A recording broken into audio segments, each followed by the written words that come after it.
Hey everybody, Her here, Home Economics Reimagined. I want to show you my updates that I'm getting ready to do to my powder room.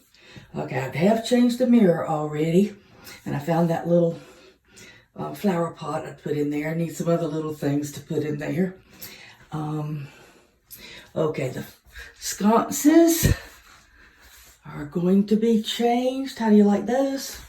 Okay, or look at them here. I'm going to change those. And it looks like I've got beadboard in here, but it's really wallpaper. So here is my new wallpaper, just a sample, and it's removable. So it should be pretty easy to put up. I'm looking forward to doing that. And let me see, one more thing. Took the medicine cabinet, was here. And I didn't like it because it stuck out, so I had it recessed over here. I'm going to paint it and do some antiquing on the mirror.